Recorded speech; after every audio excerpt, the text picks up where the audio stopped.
It's fun. Earthbox Podcast. This took me about 10 minutes. Earthbox Podcast. This slaps. It's a new season, even though I don't roll in seasons. I did for a little bit because really I think the reason was that my old co-host wanted to be able to tell his crew that this is when he started with the podcast, because like I was telling you, I just pressed like one day I was like, I'm going back to it, because I think it was like 2018. One of my coworkers was like, hey, you should do it. Like, we should do a podcast together. You'd be really good on a podcast. Let's do a podcast. I was like, all right, awesome. Yeah, let's do a podcast. And we could not work together. Like, we had really good, like, on mic rapport, like really good chemistry in that respect. But when it came to like doing anything else together, it was a nightmare. Constant butting heads, like couldn't make it work. So then we basically broke up. Like we were standing here in this space, and I was just like, dude, I don't think this is gonna work. And he was like, yeah, I think you're right. And so then I just kind of sat there and watched him pack all of his stuff up, and it was like, okay, well, see you later. And then I actually don't remember the circumstances that led to my my close buddies joining up with me. And it was like one guy joined up and we started doing it, and then another guy was like, hey, what you guys are doing is cool, I want to join up. And then the third guy was like, I'm gonna join up too. And then one of my other buddies, like older sons, was like, yeah, I'm gonna come help out. And we were doing we had all these producers pulling stuff up. We were running gameplay in the background, like we were playing God of War and the Outer Worlds and stuff, just kind of as like eye candy. Mm-hmm. And then like I was telling you off mic, it was around election time and COVID time when it all fell apart. Everybody had their own reason. That was a weird time. Mr. Kagiwara Yes, is sir. joining me. This is a new day. It's a new iteration of the Earthvox podcast. It's a new era. If it even continues to be called that, I'm moving forward very open-minded about content, about topics, which actually brings me to the first question that I wanted to ask you, which is it's an inside joke that was born today, and only one person will get it if they listen to this. Shout out Zan King of the Zan King podcast. Very talented up-and-comer. How do you feel about profanity in your content? I couldn't give two shits. I kind of, and now see, this is how I started my journey. And this was, I was arguing with Mr. Zan King about this topic for hours over Discord today. Because when I started, I thought, I'm going to say whatever the fuck I want, and I don't care what other people think, and I don't care if I get banned, and I don't care if I get suppressed. And then suddenly I was canceled from Google, had my entire existence nuked, didn't even have a Gmail. And as I came crawling back and started doing the show by myself, because I just felt like I need to do this, if for no other reason than to convince myself that I can, I thought maybe, because I noticed like when you're hosting, or like your host, you're uploading, it says, does this contain explicit content? And I was clicking that, going, yes, it sure does. And then things started to connect. And I started thinking about algorithms. And then I started hearing other podcasters saying, oh, we try to keep it clean so that YouTube doesn't demonetize us. And I felt really gross, because I don't believe in censorship. I don't believe in self-censorship. I hear people like Steven Crowder crying all the time about how YouTube fucks them over endlessly and suppresses their content and shadow bans it and demonetizes it. And I think, well, just say goodbye to YouTube. I told Kyle Becker of Becker News when he was complaining about Google, don't use Google. And he said, well, what else am I supposed to do? And that's kind of where I arrived. I realized profanity doesn't really add to the content. I can think of many people that would say, I'm not listening to this podcast because of the profanity, but not, I can think of no one that would say, I am not listening to this podcast because there's not enough profanity. That's true. And I'm just wondering, because you are a podcaster, a content creator, a streamer, a competitive gamer, what has been your experience with censorship and suppression in any aspects? I'd have to say, like, when you're like, if I'll do like a gaming stream, I'll play Street Fighter. People rage quit all the time. I don't know if you've ever heard of the character Low Tier God. He's like infamous for rage quitting and saying like crazy stuff. Like to the point where he was basically insulting like a handicapped dude and like calling him like an amoeba or like some crazy stuff. And like, on the one hand, it is kind of entertaining, but on the other hand, it's like, yeah, he got banned off of Twitch because of Oh snap! all We're the looking at it crazy, right all the now on the crazy stream. stuff. So like, I try and so like, I like to apply the golden rule to streaming as I would, treat others like you'd like to be treated. And sometimes when you're in like competitive gaming sense, it's like you talk shit, you talk your shit, and you do whatever. So like. F-bomb will come out and like a F-bomb will come out, like S-bomb will come out. I just try my very best to, I don't want to say keep it clean, but keep it real, because people curse. I'm sure kids have heard worse from their own parents, or if you grew up in the Xbox 360 days, you're just like, hearing the worst stuff from, other children. So it is what it is. Agree. I just, I come from a evangelical Christian family upbringing. I went to private school. I went to church every Sunday. I hated it. And so like coming out of that, I was very like, I'm going to say whatever I want. I'm going to do whatever I want because I'm 18 and I don't have to listen to you guys anymore. and that was where I probably did what any number of 18, 19, and 20-year-olds do, and make a bunch of mistakes and kind of act out in breaking out of that mold. But I also have a couple of kids and don't really have really occasion to curse when I'm at work because I'm mostly by myself. I mean, I curse under my breath or whatever. So it doesn't feel like self-censorship to me. It feels like making better content because I found this article earlier when I was trying to convince this other content creator, Mr. Zan King. Check out the Mr. Zan King podcast if you like. He's very talented, young guy. I'm impressed. I'm looking forward to talking to him. And it went through this list, like what does your I'm gonna pull it up here because we're talking about it, and I don't actually have a link, but I will just read it off of my phone here. Pretty short article, pretty insightful, and really kind of cuts right to what I was thinking about, because there's really only been about 6 months that I've decided I'm just gonna kind of clean it up and be more artistic with it. And I am not at all trying to tell you that you shouldn't curse while we're doing this. You are my guest. No, absolutely. And I think there is something to be said about like being able to have a better grasp of the English language. And I think, like in the sense of if you're having a debate or you're having like a meaningful discussion, I don't think cursing has like a place in that forum. You know what I mean? There's like a certain decorum there is when you're having like a very serious conversation. But if you're talking about like me streaming games like idiot, like I'm being a teenager, like that's how I'm gonna act. Like this is my outlet, don't tell me, like I skateboard, don't tell me not to get mad and throw the stupid piece of wood toy around because it's not my fault. It's the board's fault. It's the board's fault. 1000%. It's never my own fault. It will always be the board's fault. How long have you been skating? Since I was 12 years old. I'm 36 now. Nice. So 24 years. Wow.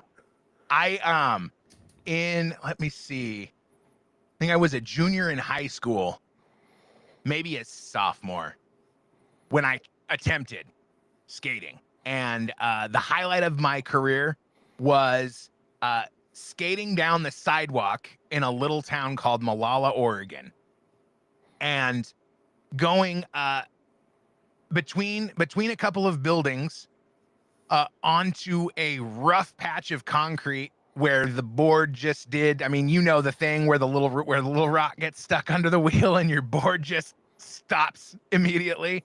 And I just flew off of my board face plant like right in front of a bar, and there were people standing around, and I was like, okay, this probably isn't. I mean, it was probably more trauma than actual discouragement that I was like, yeah, I call that the probably devil's good. hand.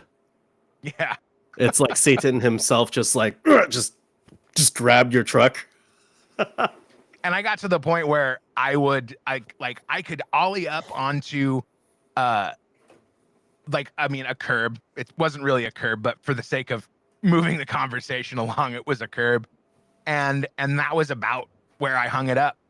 Unfortunately, I just I really got into playing guitar around the same time. Was kind of where I started. Like my group of friends put a band together to play a talent show, and then we kind of never went back. And that was what brought me, I mean, eventually through, playing shows and rehearsing and writing songs, that was what brought me up here to this area, because I'm originally from the Portland area, which is why I was skating in Malala, Oregon. But we all moved up here thinking we're going to retain our following down in Portland, and we'll establish a new following up in Spokane.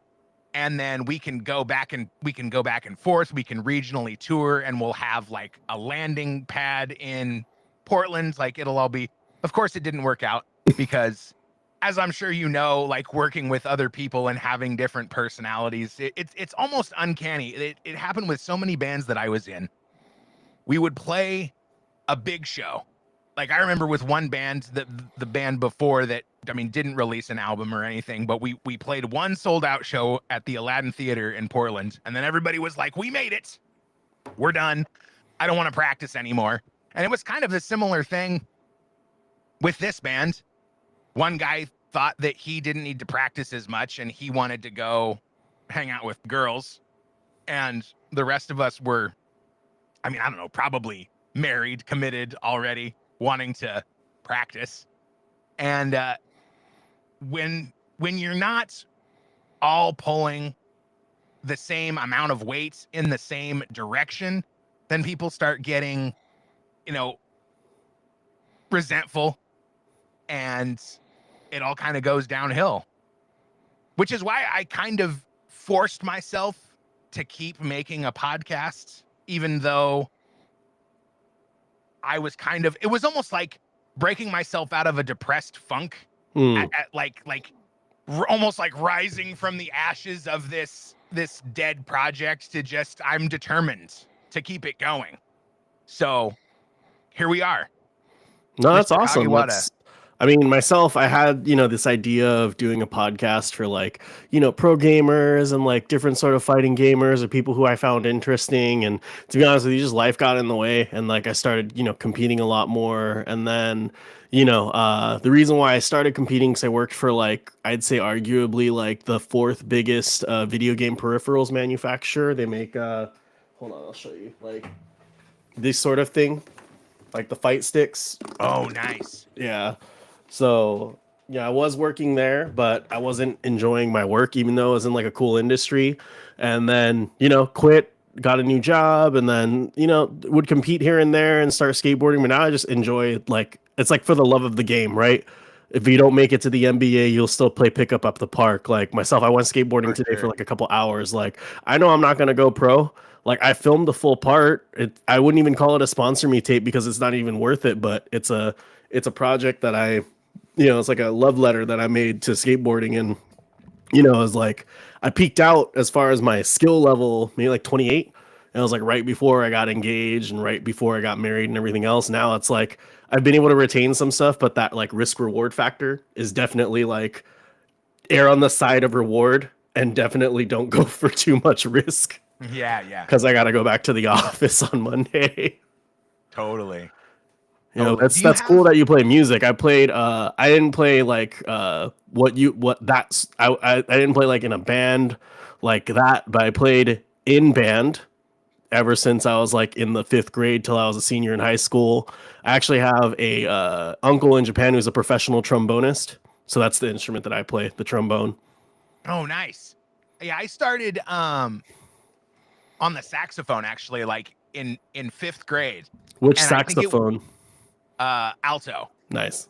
like the one that pops into your mind whenever you think about a sax. I mean, at least that should pop into your mind for I the like lady. tenor. Tenor comes to mind for me because I was always interacting most with tenor saxophone because the sound of trombone and tenor music is always like if there aren't enough tenor saxes, a trombone part will support that and vice versa.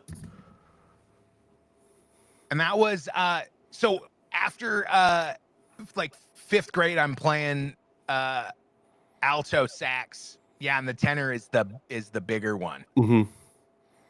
Yeah, that's cool. Interestingly, or at least I always thought it was interesting. Kenny G, you know, he's like the man when it comes to saxophone. Or That dude's a you know, comedian. is he really?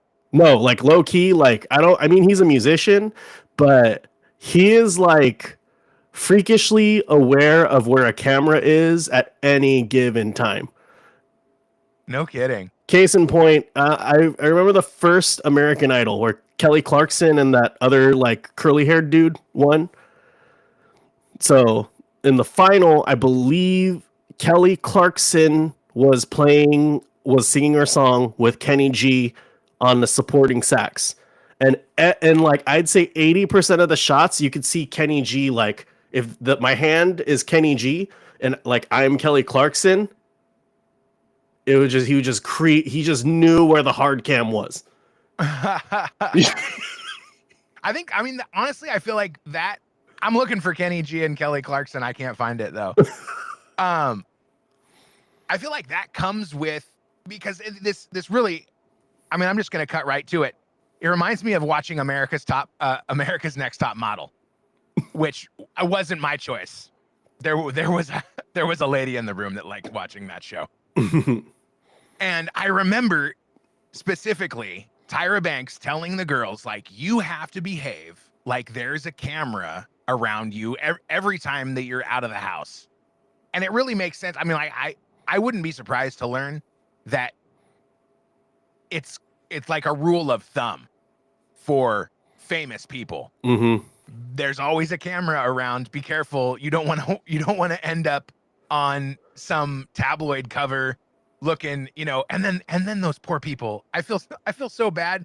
Like lately it's been Pamela Anderson. I'm sure you've seen, she for some reason the media has been pushing out all of these pictures of Pamela Anderson, quote, not wearing makeup, unquote. But then my wife was showing me, like 2 days after I saw these pictures, she was like, have you seen these pictures of Pamela Anderson? They say she's not wearing makeup. She's totally wearing makeup, just not very much makeup. Oh, Mm-hmm. okay, yeah, I can see that. But I was really surprised and kind of perplexed. Like, why are we pushing out pictures of Pamela Anderson with no makeup on? Like what did she do? Who did she offend? Did she refuse to endorse Kamala Harris for president? Because I really feel like this is where the conspiracies start to come in. Because I really feel like all of these celebrities that like went out of their way to make sure the whole world knew that they were endorsing Kamala Harris. Mm-hmm. They were all either coerced with they were either paid or they were coerced with the P. Diddy scandal. They were like, oh yeah, we got P. Diddy. Guess what? We got P. Diddy. So you're all endorsing Kamala Harris or you're going down. You're going down for sleeping with that 16-year-old backup singer. That would make sense to me. I hate to say it. I mean, it's just, you know, Hollywood is just like a cesspool of just gross people. I mean, and what sucks is it's like that's where you get most of your entertainment, right? So you have no choice but to support some of these actors and actresses and stuff like that. Like, but really, it's screwed. It's a pretty messed up. It's a pretty messed up thing. But you know, especially like now, like Mel Gibson's out there more, and just like I think more people are I just hate to say it, I think more people are coming to the middle than they are shifting to the right or shifting to the left, or they're coming back to what I knew as the left of like the Clinton left. Yeah, the more sensible. Yeah, and the more that's kind of the sensible, way that moderate left. I feel like I don't even really know. Like what they call the Democrat Party moved so far to the left that the normal sensible Democrats were like, hold on, what is going on here? We're not down with all the radical crazy shit that you guys are doing. We just want, like anybody to be able to get married that wants to get married, and maybe, teens to be able to get an abortion. And if they don't want to carry their pregnancy to term, and we want like, we're in favor of strong labor unions. And that's like what it's what really concerns me about American politics. We're not, we no longer have two parties that both love the country with just slightly varying ideas on how we should conduct ourselves. We have one party that's literally violently anti-American, and another party that's over here like, what the fuck? Why are you guys being so crazy? I guess, but that's what pisses me off, is because then they're all just like, oh, we're just gonna curl up into a ball and let you guys abuse us because you're in charge. Or more likely, a few of us happen to be on the Epstein client list, and we're horrified of what could happen if we deny you. And that's why I think so many people voted for Donald Trump. They're like, nah, we know what's going on here. And that actually brings me to my next question. Who did you like in the Republican primary? This time around?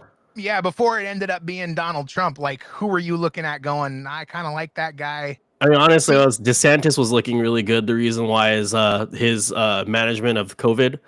So, I live in California, and a lot of I'm so glad a lot of my favorite restaurants are still open because they were able to do, takeout and this and that. But it was hitting a point of ridiculousness. It's like, looking back, I'm like, why did I even listen to any of this bullshit? Like my wife, she's an emergency room nurse, and like, if anyone is gonna tell me like, oh well, you're not being safe, it's like, motherfucker, like, my wife is like, could die at work any day if she catches this this coronavirus. So don't talk to me about any of this. Like, our wedding got like postponed for like a year because of it too.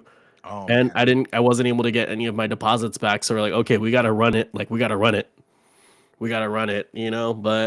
yeah, I mean, DeSantis was definitely on my list, but I already knew it would be Trump, just because there's like, he's got the popularity from The Apprentice, and he's got that mainstream popularity, number one.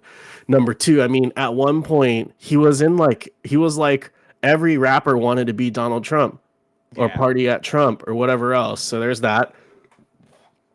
For myself, when the UFC was coming up, like, I'm a big, huge MMA fan. I've done martial arts for a really, really long time too. Like, the Trump Taj Mahal was the place where a lot of the UFC events were taking place. So for me, I'm like, I got like a soft spot for that, because I was like, if there was a UFC on the TV, it made it easier. This was like back when Pride was a thing, the Japanese MMA organization. Yeah. And like, I'd have to wait 3 months to have like my uncle tape 4 videotapes and then send them to me via mail. And that gets on a boat, and then it has to sail the ocean. There was no internet. I couldn't make a phone call if I wanted to watch it. And even if I watched it on the internet, it'll look like a potato, Yeah. That's It'd awesome be a .pgp he was file. doing that for you, though. That's awesome that he was doing that for you. You know, I used to be into UFC back like 20 years ago. the Tito Ortiz days. I mean, maybe not that long. Yeah, it was like right at the end of like Tito Ortiz and Chuck Liddell, like right after I started paying attention, those guys retired, I think, or at least Chuck Liddell did.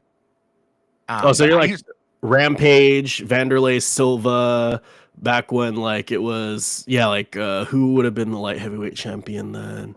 It would have been after Tito. It was probably like 2005, maybe 2005. Tito was still the champ. 2000. I'm pulling it up. She should have been the champ. If it wasn't Tito, it was Chuck, and if it wasn't Chuck, this might have been when the title was bouncing from person to person. Yeah, there it is. You were right. You nailed it. Tito was the champion. Friday, February 24th, 2005. Oh, okay. This is when their heavyweight division was like just trash. Japan had every good heavyweight. See, I wish I could go.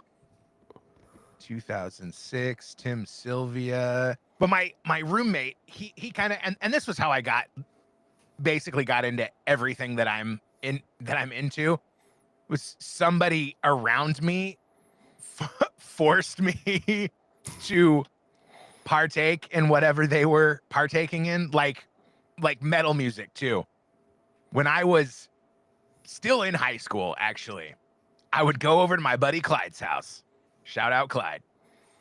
And we would listen to he loved Mudvayne and Slipknot. I don't know if you're familiar with those, but they're I'm not a huge, so here's the thing, I'm not going to be like, oh, I got every album of Slipknot or Mudvayne, but like if I'm doing like some heavy deadlifting, like it's got to be Slipknot or Mudvayne or like, some J metal like Dido and Gray or Deer and Gray's Dido and Gray or Larkin CL. They're a little softer.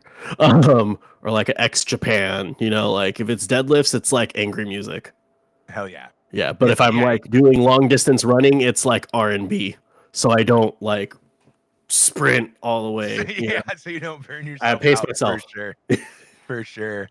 But just a little Sade for a mile run. Like before that, I was about like Creed is like the only band that I can like. Creed, or see, this was part of my religious upbringing. My parents wouldn't let me listen to heavy music. Like, I think I could listen to Three Doors Down. Like, that was okay. Creed was okay. But mostly I was just allowed to listen to country music because that was the generally agreed upon music of the household, or gospel, or some kind of religious associated music. So hanging out with my friend in his bedroom, listening to metal, and you kind of learning how to appreciate it. Like, oh, it's all about the drums and the vocals. Whereas I was coming from, playing guitar since I was 11, I was coming from this, like my ear was trained to listen for the guitar and the cool guitar riffs. And that was kind of, it really depends on the kind of metal, right? But in a lot of, especially the newer stuff, like I'm sure you saw Knocked Loose on Jimmy Kimmel. They have are you familiar? Mm-mm. Oh, okay. We'll pull it up. I am not a fan of their guitar tone, and we won't listen to it. We won't listen to it for a very long time. But just a snippet. Oh, I gotta free use. The screen. It's free use. As long as we're talking about it, right? Yeah, free use. Yeah, free use. Before you're supposed to hear what the Grammy-nominated song "Suffocate" with help from Poppy, Knocked Loose.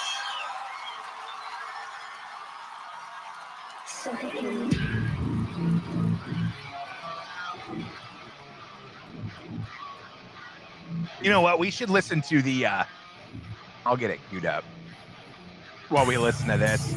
How we doing? It sounds way better in this live version than it does on their album. I was talking a bunch of trash to my my partner in music.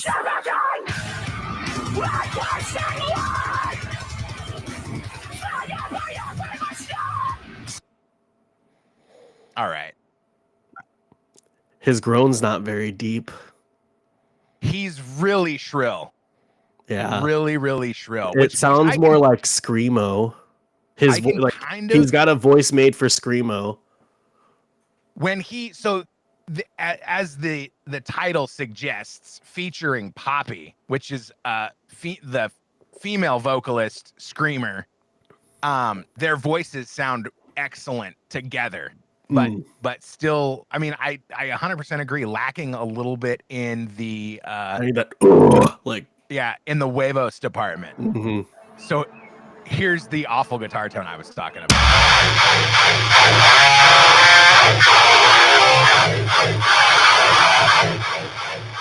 Like it's going pew pew pew pew. Just I hate to sound. It sounds like that guitar is being washed in a washing machine. Yeah, it does. It really does.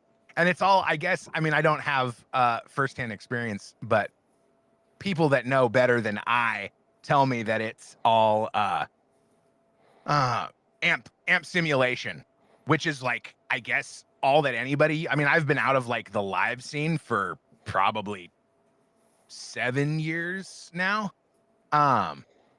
Where, I mean, but that was when everybody still had like the giant 40-pound full tube power amp, with the giant foot switch and 8 speakers in your speaker cabinet, like big monster. Now they just have a little computer, basically, plug it into the PA and away you go.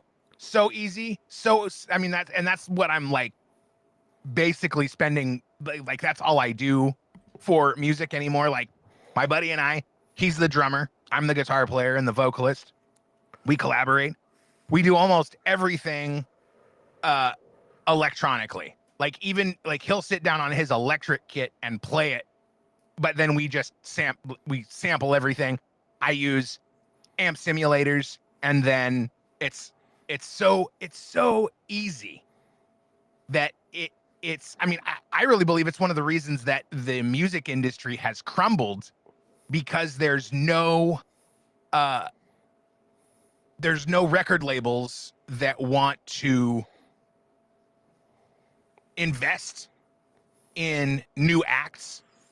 Because, I mean, first of all, like you heard that music intro. That's literally, I'm gonna do it right now. Oh, it's not gonna work. What's going on?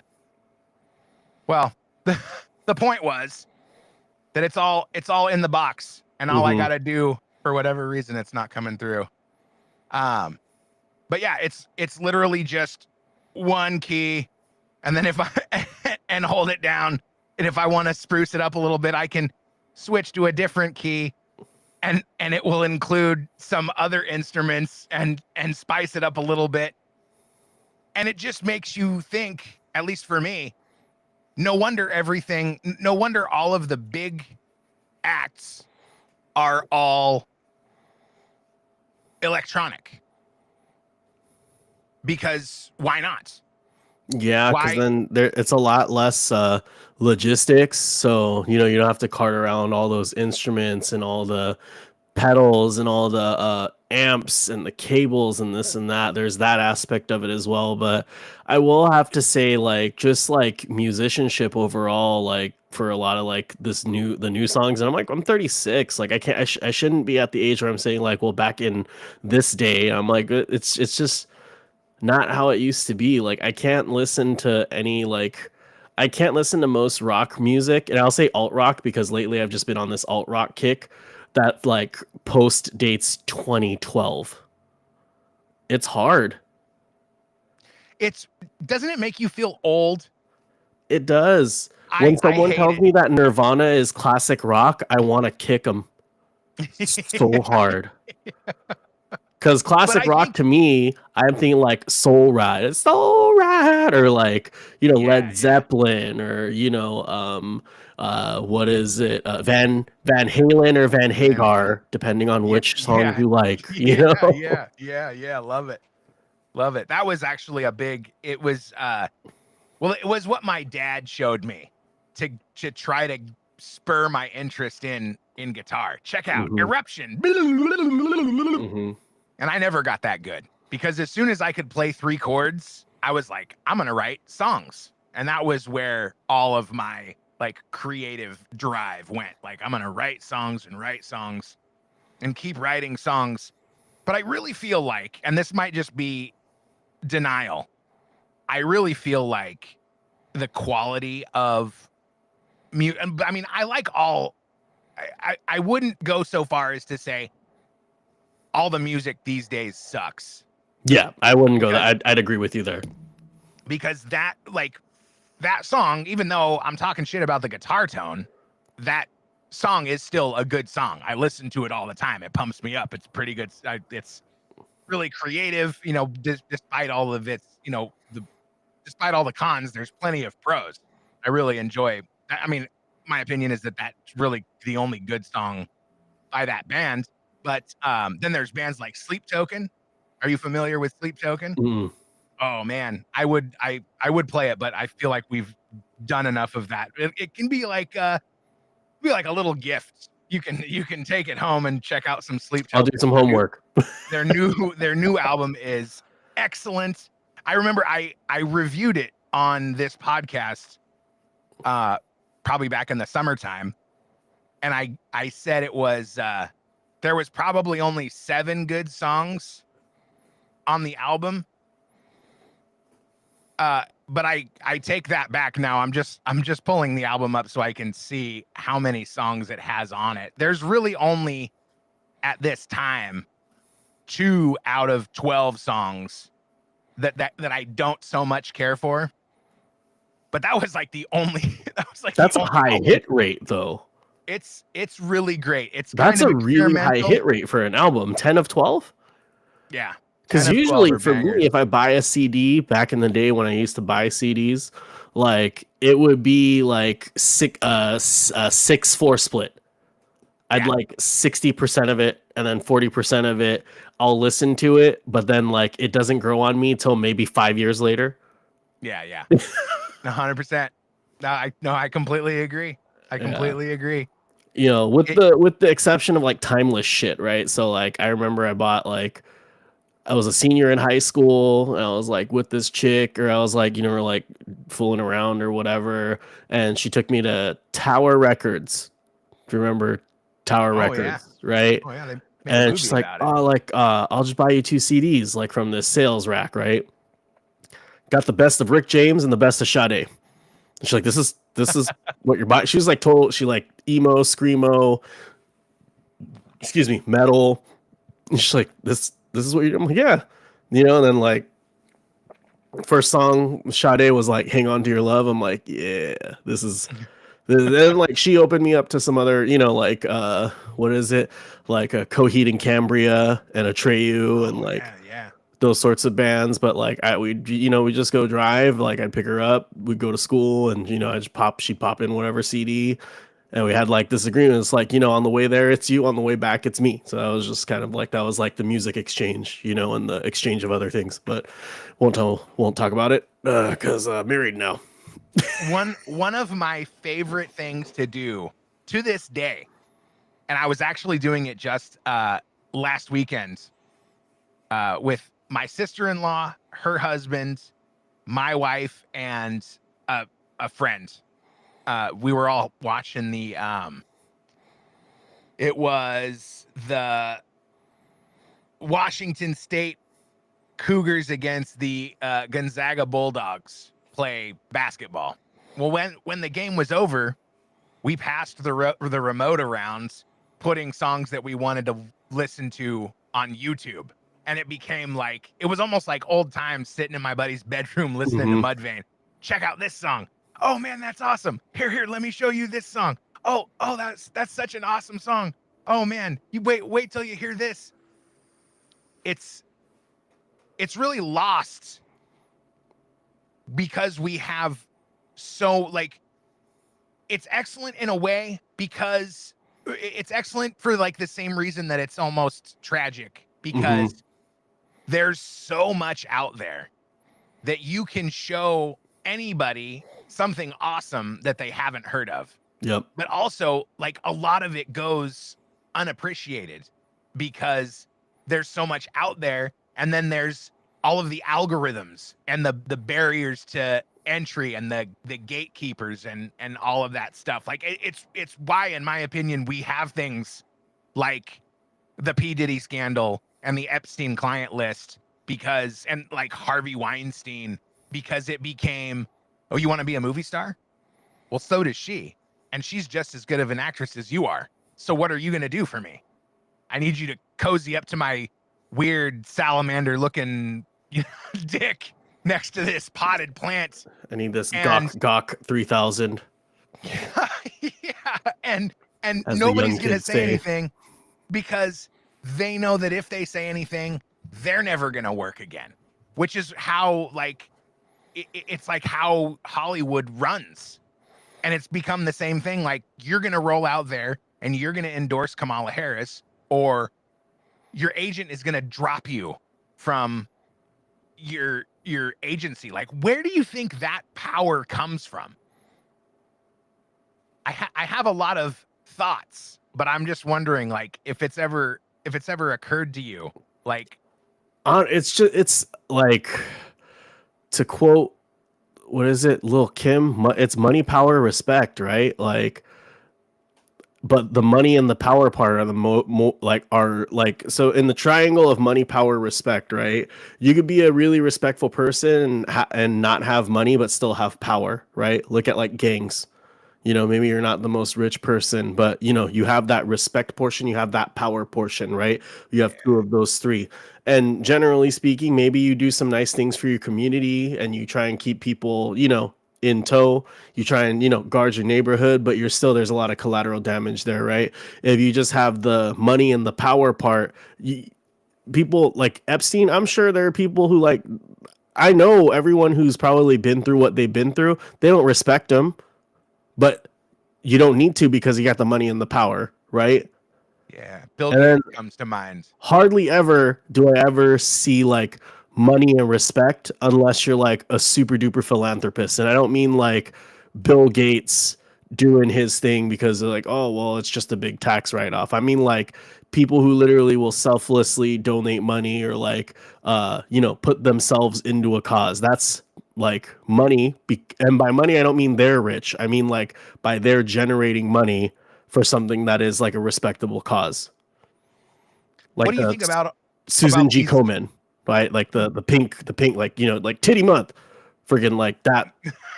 That's money, respect. Yeah. You know. What do you think about these guys, these billionaires that are ingratiating themselves with Donald Trump, like Elon Musk and Vivek Ramaswamy? He was, of course, a presidential candidate that was like. I liked him too. I liked him or DeSantis. Yeah, the MAGA crowd was really kind of warming up to Vivek, but I feel like he kind of went the same way as Ron DeSantis because the bulk of the support was behind Donald Trump, but we were all saying like, DeSantis, you're good. We'll vote for you next time. Vivek, you're good. We'll vote for you next time. And that was why I think like DeSantis kind of, he drew the ire of the MAGA faithful because he was going hard against Trump. And I feel like he was kind of getting pushed to do so. And then it was so unfortunate. His campaign launch that he tried to do on X with Elon just fell so flat. It was like, oh man, like, come on. Like because I've been back and forth. I like really a fan of Trump, but then also like, maybe he's not the guy. Maybe somebody else could do it better. Maybe he's not. I mean, really what concerns me most of the time when I'm thinking about the next 4 years with Trump as the president is, am I going to be disappointed? Is he really who he says, and who we all, all of his supporters, the 77 million people that voted for him, are we all going to be proven right, or are we all going to be disappointed? Well, I read something really interesting to kind of add to that. So when he won the first time, generally speaking, with every president like Obama or Bush or Clinton, or like the ones that I can remember were Clinton, Bush, Obama, because I was born in '88, right? So, I don't remember Bush Senior. I don't, So yeah, I remember I think Obama was the first president I voted for in 2008. Yeah, it might have been the same. Not because of my age, but that was when I started caring. I think that's when I turned 18 in 07. So yeah, the first election I would have voted was for Obama, and I did, because he spoke so well and everything else. But I digress. He was the man in 2008. Every president, with the exception of Donald Trump, had what's called a honeymoon period when they first got elected, right?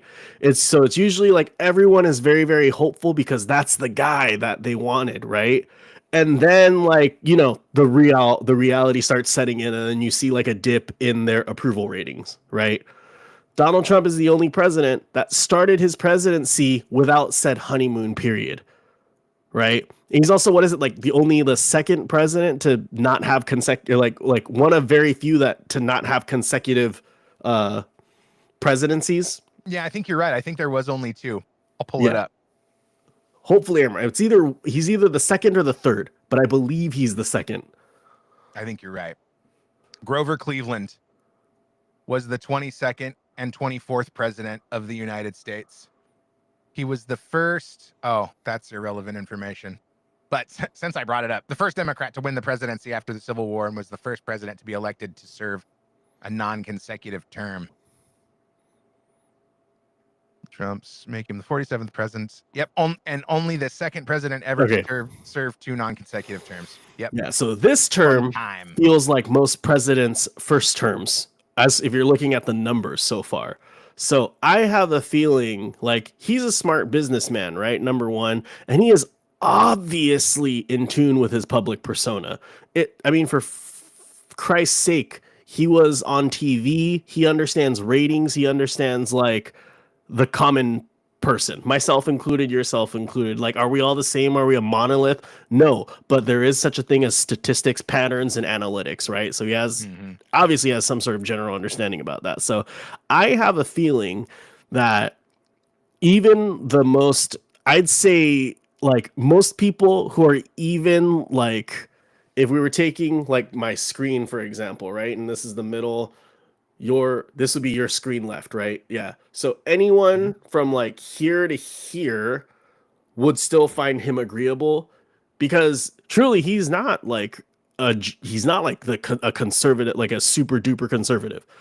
No. And that's evidenced by he's not totally for banning abortion. He just said, just make this a states' rights issue, right? Take it to the states. This is a states' rights thing. So if, Alabama is I don't want you to kill them babies, and California is kill all those babies. And here's my thing. Would I ever, if I, myself, if my wife was if I was a teenager, even now, as a teenager, if the girl that we did it and that's the consequence, I would never want that to be the case. But I also am one of those people who are if it ain't involve me, do what you will. Yeah. If that makes sense, just that's on you. I may see you a little bit differently because of my own beliefs, but I'm not going to shun you. Maybe I'll treat you a little different, for the first 3-4 months, and then I'll get over it. Yeah.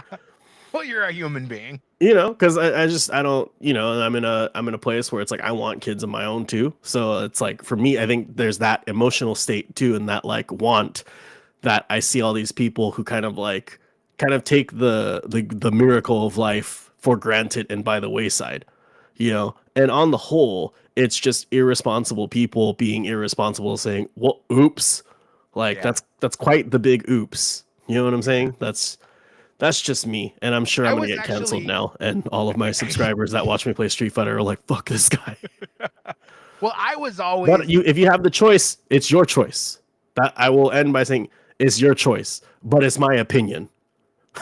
yeah, 100%. And my opinion on it was, I don't know if I would say dramatically different than it was after I had kids, but having kids definitely, it's indescribable. So there's really no point in trying to explain it, Mhm. because I had no idea what it was going to be like having kids until I actually but you don't realize that until you have kids, and then you're like, I had no idea. People tried to explain it to me, and I thought I understood, but I really have no idea. And Now, then you have sons or daughters, if you don't mind my asking. If two you, daughters. Daughter, okay. So I imagine you're like, I will kill a man if something Oh, happens to these Yeah, girls, right? 100%. Yeah, I'd go to prison tomorrow. It Yeah. doesn't, like, not even a question. Yeah. And it really, and that kind of bleeds into so many other things. And then, like, the topic of abortion, I'll start hearing some podcasters talk about really horrific abortion related stuff, and I'm like, okay, I gotta fast forward because I can't take it. I'm too sensitive to it because I have babies of my own. My 5-year-old almost had to get airlifted to the next bigger hospital in the next town over because she was having complications. And it was actually, like, that experience, like, was so traumatizing that we were both like, that was our second child, and both my wife and I were like, okay, we're done. Like, we can't handle that anymore. Like, that was too scary. That was too close. Fortunately, like, she ended up, like, getting what happened was she aspirated fluid into her lungs. Oh, Jesus. And yeah, they weren't having much success getting her to kind of recover from that. But after like 20 minutes or something, she came back. She went to her mom, started nursing a little bit, and started to get, kind of get over it. Thank God. Yeah, thank God. But that kind of a thing really, really impacts indescribably, as I said, like, how you see the world and how you view things. I'm also kind of a softie. Like, I have a real soft spot for animals. You mentioned that you have 2 dogs, and I do. I gotta know what kind of dogs you have. So my oldest, God damn, so they're like my kids. Yeah, they are, though. Yeah, my oldest is a chocolate lab. Funny story. We bought our house like 3 years ago, or no, like in 21. We didn't move in until 22. And it was like April of 22, and my wife was like wanting a dog really bad because we were gonna try to have kids. We want like she wants some like young energy, Yeah. So I didn't want a dog at all. I was like, I just want to come home and like just be in my boxers and just like sit on the couch and watch TV, whatever. So we made the compromise, and I was like, okay, if you want a dog, I choose the type. I grew up having a Labrador. His name was Shogun. Yeah, I'm Japanese, half Japanese, whatever. His name was Shogun. We call him Sho or Shochan. You put chan behind something, it makes it cute in Japanese. He lived to 17. So my parents got him when I was 5 years old, and we didn't have to put him down until I was 22. So, great dogs, super trainable. They're really easy. They're great. They're like lovable family dogs. So we ended up with a chocolate lab. His name is Ace. Like, I named him after Ace Frehley because I was like, yeah, Kiss Army. I ended up with an Ace Ventura. Yeah. Both great aces, though. Yeah, really good aces. And then this year we went to adopt like a puppy adoption thing. Where I was like, oh, let's just go look. In the back of my head, I'm like, we ain't just looking. We coming home with something. So, proceed to transfer from savings to checking because I know what's about to go down. And we got this black and white border collie husky named Zero. And oh, nice. At the time of rescue for Zero, he was 8 months old. Ace is 2 years, 8 months old. So I'm like, okay, that's perfect. Their birthdays are the same day now. I don't know when Ace was, but just y'all birthday the same day. Y'all both getting chicken nuggies on that same day. I love it. Yeah, but that makes it so easy. It's cool. I like they entertain each other to an extent, but I knew what was going to happen is like you get one dog to entertain your other dog, and then you end up with two bored dogs. So I end up with two bored dogs a lot, but they're really snuggly, and it's like we had to upsize the bed from queen to king when we got both. So now they definitely. both sleep with us. We're a pack, But Definitely. I love dogs. Me too. Yeah, Shogun, he was like the best dog ever. Like I used to smoke weed, and like he'd be in like like my garage growing up was a bedroom. So, he just like he knew how to just like there was a screen door and a regular door. He knew how to headbutt the screen door hard enough to make it self open, and he would just come in. He didn't know how to close the door. I never taught him how to close it. I'm like, you fucking jackass. It's cold as shit. It's a garage. There's no insulation. I have a space heater, so I have to get up. But, he'd always try and eat the smoke. So it'd be like me and my boys just, partaking in a little Smoking green out. stuff. And he'd just be like, yeah. just, I have two pugs, oh, they're so cute and they can't do good. and that's it's true. It's true. They can't breathe so good that I have to have a fan going in my room nonstop. Otherwise, the snoring keeps us both awake. both my wife and I awake. But they're priceless. They really are. I mean, they're like we want to get all of them, really, if I'm being honest. But like kind of like you were saying, or where I thought you were going. Once you have you can't just have one dog. You have to have a friend. You got to have a brother or a sister for your dog, and then after you have two, it's like, well, what about one more? Yeah, there's not that thought for us. It's just it's a space issue for us. Sure. But and any more than two, I mean, really. So my mom, when I was still living at home, she bred yellow labs. So we had at one time, damn, how many? She's gonna text me when she listens back to this and tell me exactly how many dogs we had.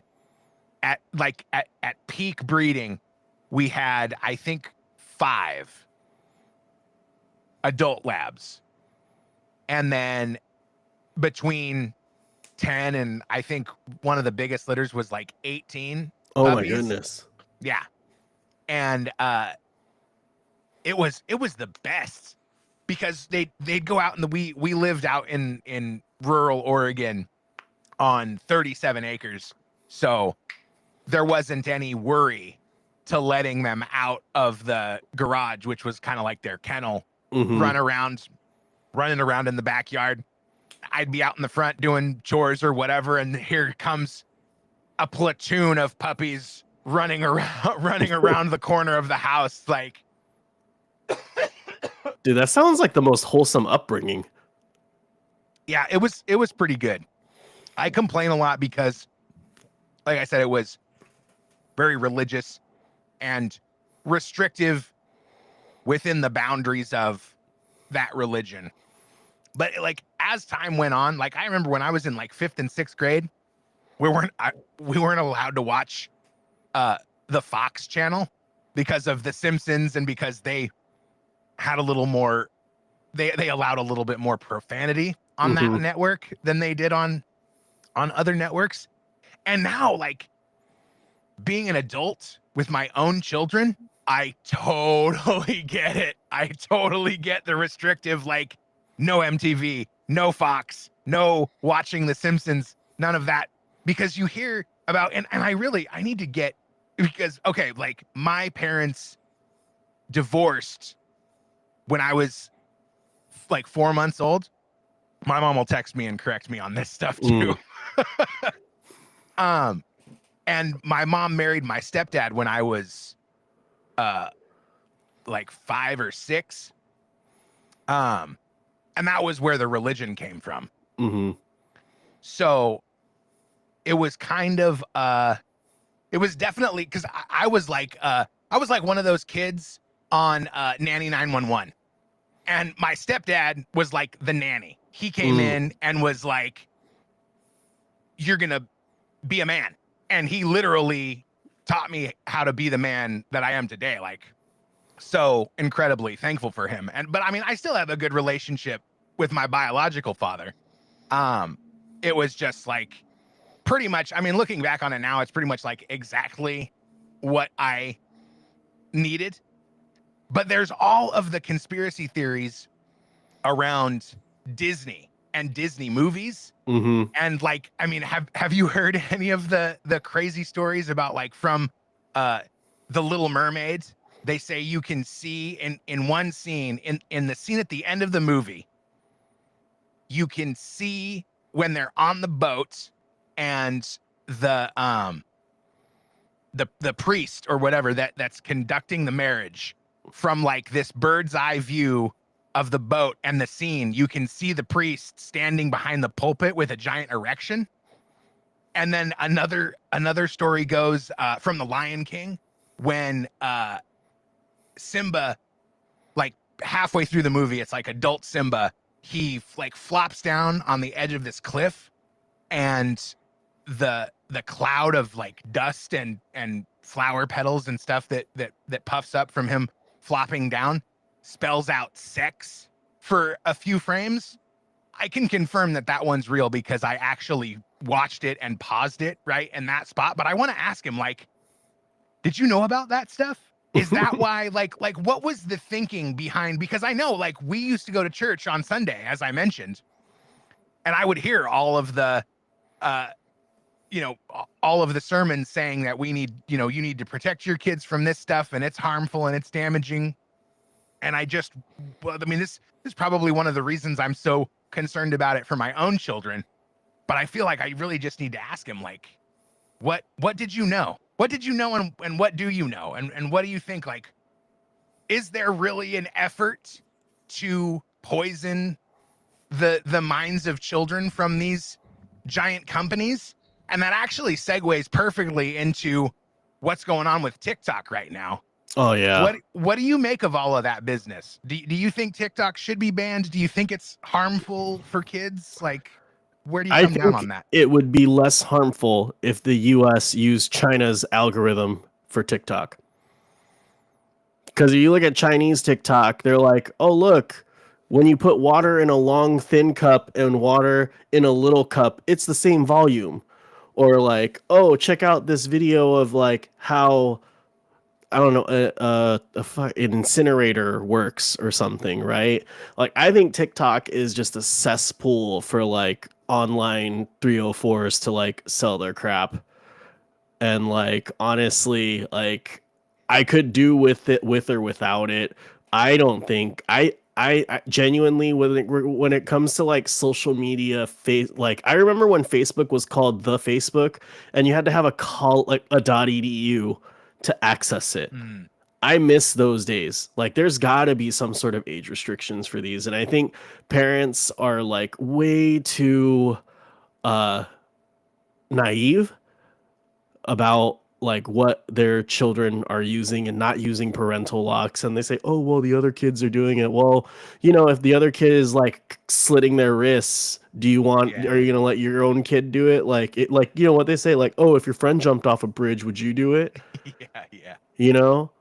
Like, it's crazy. Like, it's funny because I hear about like you're being raised, and I would definitely say how I was brought up was like, I don't want to say it's the antithesis, but it was pretty much different. I mean, I think one of the first movies my mom took me to watch was Beavis and Butthead Do America, because I loved Beavis and Butthead. But here's the thing, like, I didn't understand why any of this shit was funny. I just thought it was funny because they laughed. I'm Cornholio, freaking. Yeah. You know what I'm saying? And like, this might be this might have been the result of having like two parents that are fresh off the boat. I mean, they emigrated to the States in like '88 from Japan. And they both had to work, right? From like via the Philippines. And like my grandma, rest in peace. She's passed away last year, but my parents moved her out here to raise us, and she didn't speak any English. 30 years she lived here. She didn't speak a lick of English. Wow. Not a lick. But hello, thank you. That's about it. Like it hit the point where it's like I'd always have like my idiot friends over, like we'd go skateboarding, whatever, and they knew one word, "daijobu," which means it's all good. So that was like the way they communicate. Like, oh, like my grandma would phrase it, "Oh, daijobu," and then like all my friends would be like, "Oh, daijobu, daijobu," like, and it's like they never like like you. I think about it like with Disney, right? Like they subliminally message stuff, right? Like if have you ever watched the original Dragon Ball? You see Goku's little dick. You see Goku's little baby dick. You see little baby dicks all the time in anime. Little baby dick. It's harmless because it's like, and like in Japan too, like bathing together, like naked until you're like 3 years old. It's a normal thing for a father and a son to do, for a mom and a daughter to do, for a mom and a son to do. Like up until 3, 4, maybe 5 in some cases, because that's like a time you like wash each other's backs or you like do whatever. It's like a lot more communal and like, like Japan is like the freakiest country. I mean, we invented tentacle porn for fuck's sake. Right. Like, and I think it's one of those things. It's like, the way you find out what is good and bad is very different than like here in the West. And I was raised here, like in America. I was born here. I'm an American citizen.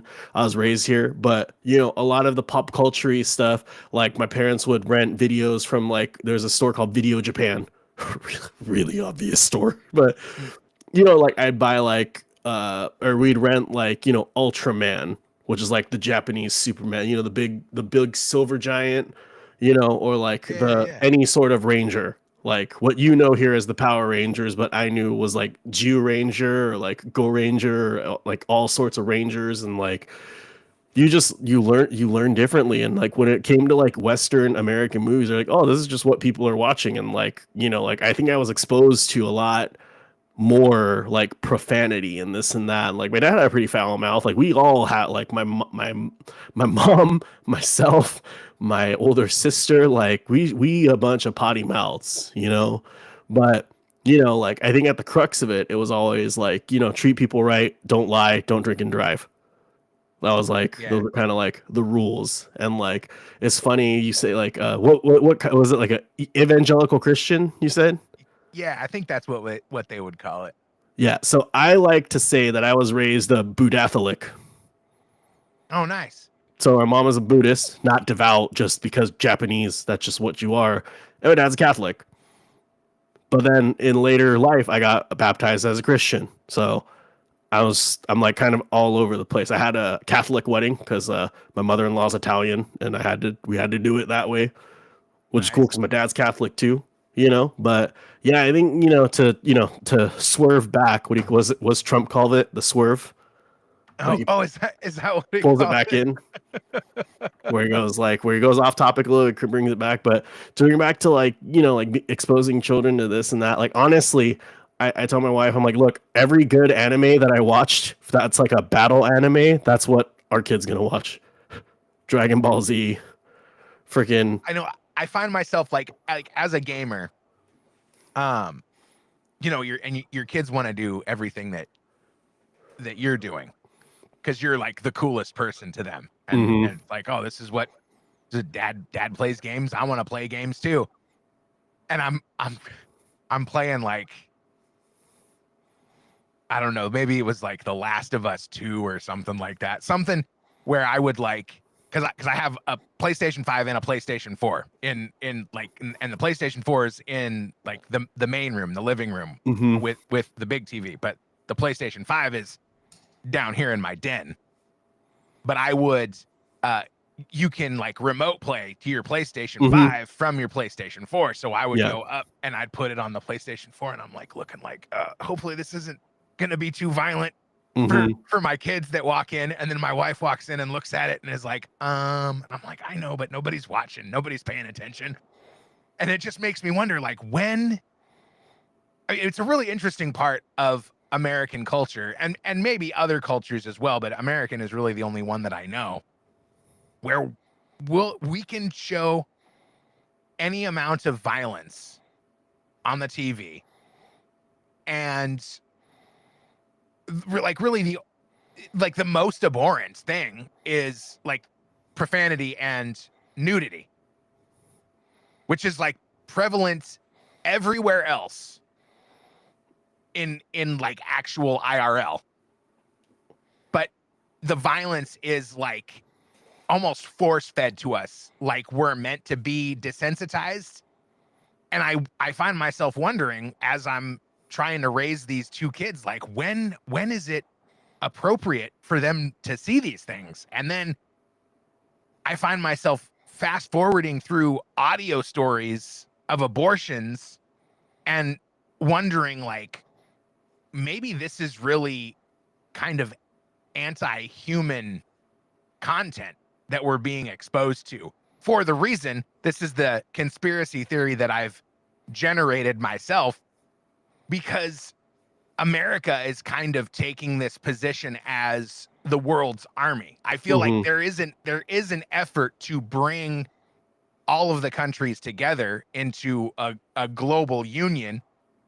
And I feel like the American army is supposed to be, or the American military is supposed to be, the world army that facilitates all of this stuff. And I wonder, do you have any apprehensions when you hear the talk of, you know, buying Greenland and taking control of the Panama Canal again, as Donald Trump says? Like, does that raise any red flags in your mind? To be honest with you, he says a lot of outlandish things. So for me, just Agreed. seeing that's just it's a Trumpism. That's just Trump being Trump. Kind of like when you talk to Trudeau, he's like, "Oh, we'll just make you the 51st state." Like if you have, like, what was the last state to join the union? Was it Hawaii or was it Alaska? I don't know. It was one of the two, right? But they're like, you know, they say the lower 48, right? They commonly, like, so I used to help run a web store Hawaii for like the stuff. So it was like the lower 48. So it's like, imagine and this is, I'm going to think of it from a commercial side. Okay. Canada kind of makes sense because we share a land border. Even Mexico would make sense because there's nothing separating us apart from like a weird, stupid line on a map. Yeah. So if all three of those countries became the United States of America, right? That would then mean you no longer have to pay international shipping for your Amazon. You don't have to pay international shipping for UPS. Everything is USPS, and that would be fine because there's already that infrastructure set up. There's like Mexican post office. There's a Canadian post office. You just turn it into America. You just turn all those some bitches into USPS, and we're just adding more to the network. So those two countries, if Trump is like, yeah, we're gonna unite, I don't know how that works. Like, Quebec may not be very happy about it. Those French speaking Quebecois, and Mexico will definitely probably not be happy about it. But good pull. I mean, Amazon would be very happy about it because their shipping rates would go down because you don't have to pay any international taxes. Greenland makes no sense because they're way the hell far away. But then, all that to say, Alaska and Hawaii would still not be considered the lower 48. They'd be the lower 50. Like, it would be like the lower 56 states. Because if you give like each province in Canada statehood, they would still be the two outliers. This picture, it's not cooperating, but I kind of have it here. I'll share the screen. This is the picture that people reference. It's over here on the right when they talk about why Trump might want Greenland, because of, well, you can see the proximity to Russia. Yep. And Europe. It's like from this view, just for the audio listener, it's almost like Greenland is north of Canada. Greenland's like between Canada and Russia. And they talk about strategic importance, resources, and then also shipping lanes, which kind of jives with the discussion of bringing Panama back under United States control. It really makes me wonder, like, it could potentially be a good thing, but also like what is Trump willing to do? Like, one of the best parts of Donald Trump's first term was no new wars. Yep. Actually kind of like fostering peace Mm-hmm. and strengthening peaceful relations. Like Tim Pool talks all the time about how amazing it was when Donald Trump and Kim Jong-un Mm-hmm. shook hands at the DMZ, and then Yep. Donald Trump walked into North Korea like this amazing, unifying moment. Yeah. I really feel like after having this little bit of a conversation, I really feel like you're right in your assessment that he's just talking shit Yeah. and trying to ruffle people's. Yeah. I've worked in sales for the better part of 10 years, last decade, business to business sales. I'd say I'm sucky at Excel. I am not the best at calculating rates, but there's one thing that I will say I'm good at is reading people. And this is self-proclaimed for what it's worth. But when someone comes to the negotiation table, if they're there to waste your time, or if they're there because they want to play ball, right? So I took a business trip to Taiwan, and I had, there's like one client that I would say was just kind of there to be there. Like, I don't know if they were there in good faith. And I had another client that was there in good faith. You could tell the difference right off the bat.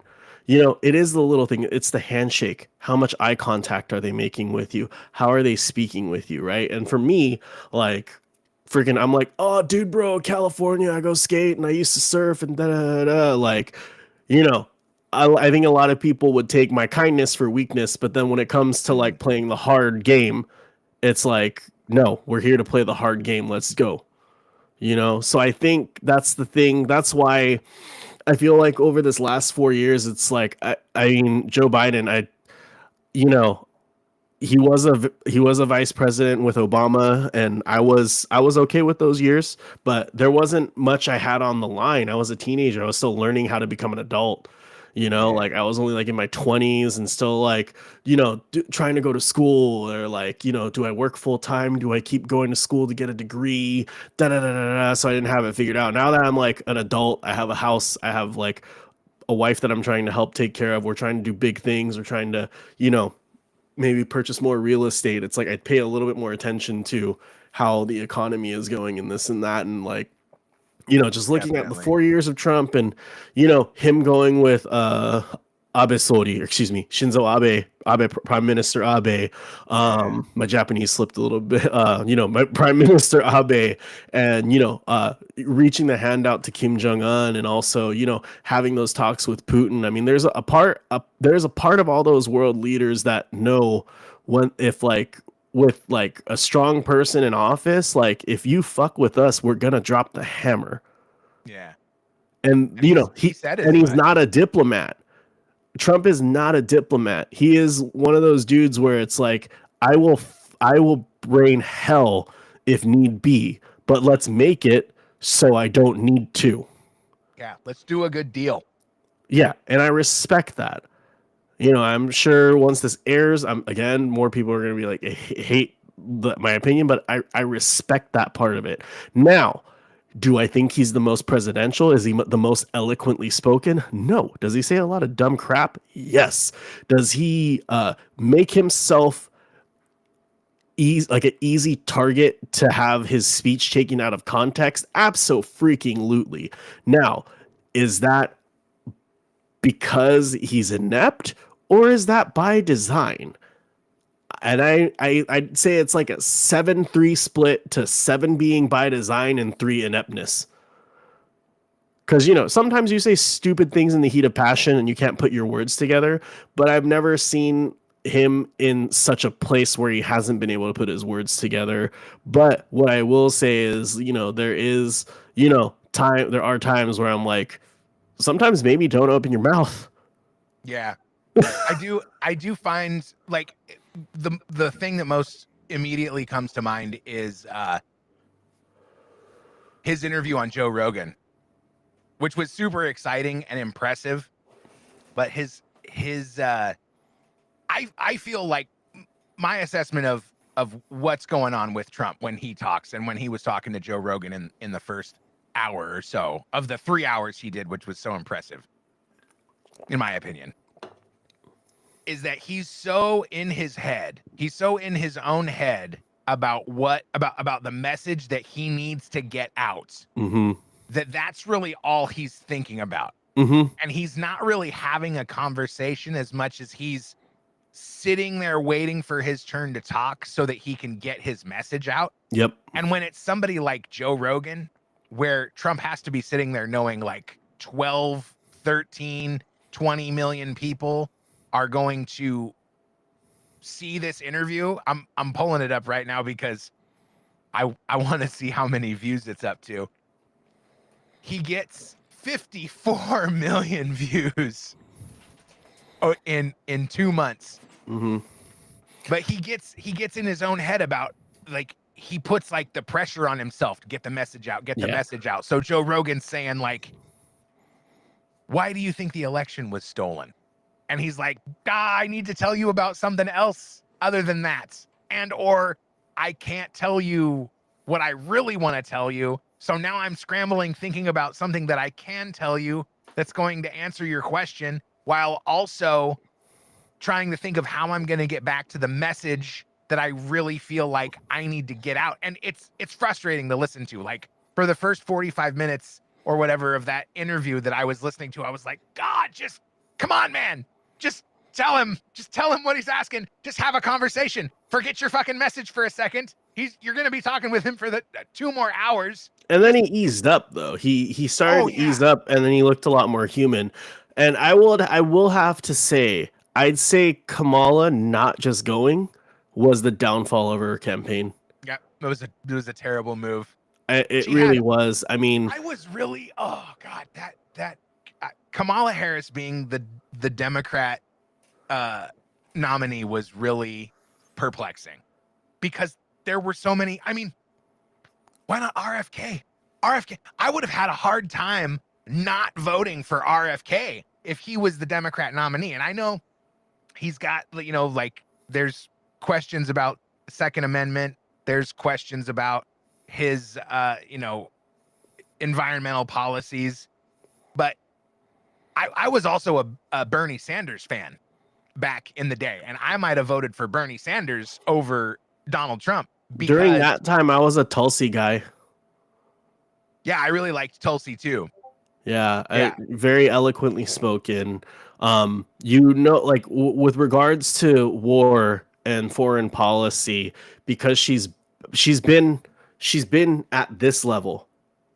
She was a soldier. She's been at this level. I'm sure she's had her brothers and sisters in arms, like, buried, you know, like, hearing her, especially like talking about Kamala Harris's track record as, like, what was it, like a prosecutor in San Francisco? I mean, like, some of the quotes, she's like, with the stroke of my pen, I could lock you up. I'm like, you sound like a bitch.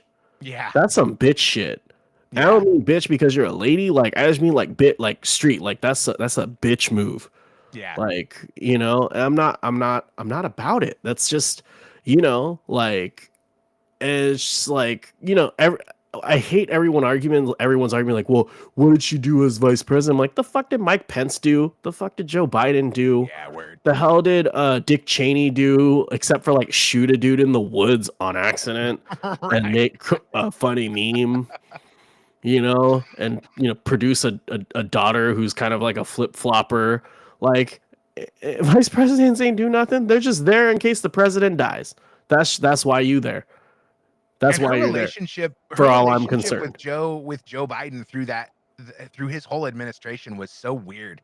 It was like they didn't really seem to be united on anything. Yeah. Even though they said, like, oh no, we're united. And then especially when she started running for president, Joe was like, oh, she was in the room and she was a part of all the important decisions to try to, like, boost her up or whatever. But, like, he came into office and then was like, I'm making Kamala Harris the border czar.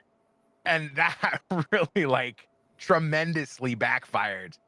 It was just so, it felt like the opinion that I kind of developed over the course of the whole experience was the Democrats were willing to just kind of throw the towel in and say we'll sacrifice Kamala on the altar of Donald Trump because she's an awful politician and we're not going to miss her, and this is the best way to get rid of her. This is the way to let her lose to Donald Trump, and then she'll be gone. Mm-hmm. Because I can't think of any other reason why they picked her when they could have picked RFK or they could have picked Tulsi, although I don't know if Tulsi would have actually gone, but I mean, she was a Democrat. I mean, there were so many better Democrats Yeah, and to lead the party. my issue too is like, if you guys were gonna like, you know, some people are saying like, oh, it was a coup, like it was an inside job to try and get Biden out. I'm like, if you guys were thinking about even doing that, then why didn't y'all just run a primary? So at the very least, you Right. could hear the people. Because like for me, again, I don't choose. I'm not on a side. I'm on my own side when it Yeah. comes to politics. And I had we had 4 years of Trump, and my grocery bill wasn't as high as it was, you know, like what is it? You know, right at the tail end of his president. I mean, it was a year into Biden that I was able to, you know, we were able to close on our house, but then that was still, you know, a lot of the Trump economy. But then, you know, when the lockdowns were just keep going, I'm like, what is going on here? And this Yeah. isn't at the fault of Biden. This is because I lived in a California, you know, like a super restrictive state, and like, you know, like where was I going with this? Yeah, it's just the fact that there wasn't any other choice. Like, I thought the whole thing was, you know, all of our politicians are supposed to be duly elected and you're supposed to have the voice of the people. The people weren't able to speak on that side. Yeah. The people spoke on the Republican side. They spoke volumes Yeah. on the Republican side. You know, like they're trying to say like, oh, Nikki's the next one. I'm like, nah, that ain't. Oh no. Hey, The or like, what is establishment. it? Freaking Krispy Kreme. One Krispy Kreme. You know, Oh man. like I forgot Vivek about too. him. Like, you know, I know right now there's like a little bit of like, you know, like like CNN and all of like the mainstream media want to say, oh, well, the mega crowd, it's eating itself. I'm like, no, just because you're having a disagreement doesn't mean you're eating yourself. Case in point, the H-1B visa, right? Like, you know, if it wasn't for that H-1B visa, we may not have had Elon here. That's true. And he's done a lot of great things, right? Now, it all comes down, like all of these things come down to what is it, like Congress and the House agreeing to just get the jobs done. But all of these politicians have their own interests in mind, and they have this money coming from these super PACs and these billionaires saying, you got to move this way, you got to move that way. Like, I'm down for like, look, no private business money Yeah. for elections. None. Yeah, that's really how it needs to be. Just money of the people. If the people want to donate, then they're going to donate. You know? I mean, what's his face? Dinesh D'Souza. Didn't he go to prison for like donating just like $1 too much or something? Dinesh D'Souza gave money to friends to donate to I think it was an opponent of Obama's. That's why Mhm. Obama went after him and put him in jail, because Yeah. he was I mean, he could have looked the other way, but that was what he did. I think Dinesh donated 5,000, and then he gave 5,000 each to two family friends or Mhm. whatever. And that was And I don't like that that wasn't either. allowed. I don't No. like that shit either. If they're, you know, like if you guys are the guys of law and order, follow the law and order. Yeah, I think it should be like almost, I don't know if you would call it like nationalized or what, but I feel like everyone, it shouldn't matter how much money you have. Like, you should have like any citizen. I mean, there would obviously have to be some kind of restriction, but every citizen should have an opportunity to make their case to the American people. I mean, maybe you say if you want to run for president, you have to have been a governor or a congressman or a senator at the federal level or something, Which like makes that. sense because at the end of the day, it's a job. Every job has its qualifications, but like you look at Donald Trump, he's like, like he's never been a politician, and he got to the president. That's it's that in and of itself is crazy to me. But the fact that he was able to do 4 years and do like a decent job, what does that tell you? Like, it's not that it's easy, but it takes a particular type of qualified person, you know? And Yeah. I think, you know, having those like step ups, levels of step for that presidency would be a good way to go. Cause if you like, you know, like let's take Gavin Newsom right now, right? Yeah. Fires, reservoirs, smelt fish, freaking oh yeah, the reservoirs are full, but the reservoir that's down the street isn't. That's what I'm saying. Like just the lying and the bullshitting and the freaking like the politicianing. It's like, bro, you got people who are like straight up lost their whole life, and you're over here just like giddy about the Olympics. Like, screw you, man.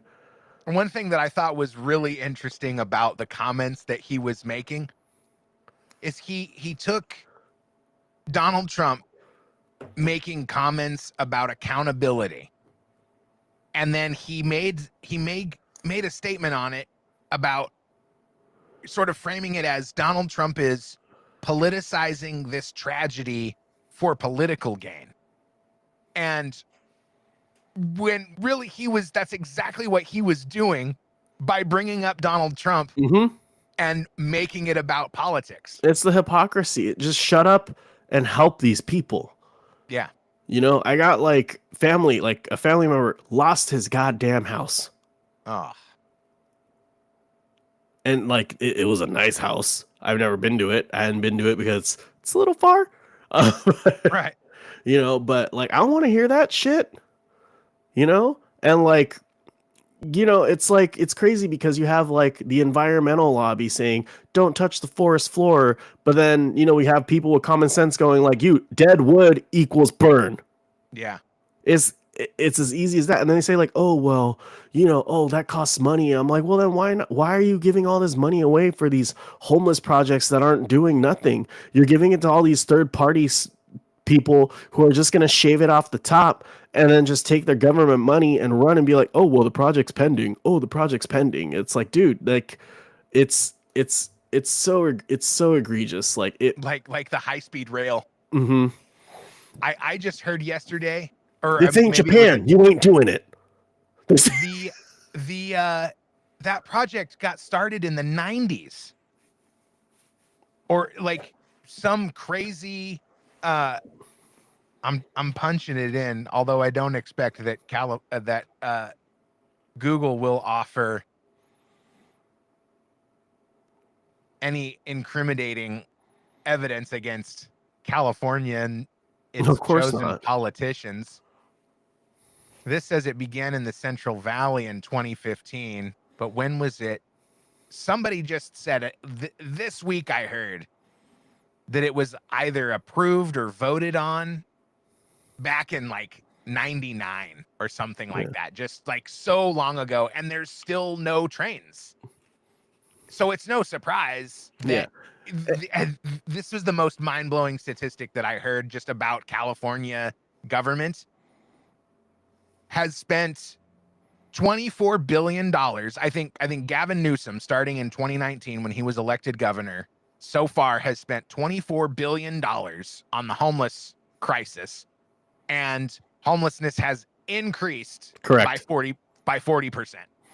Yeah.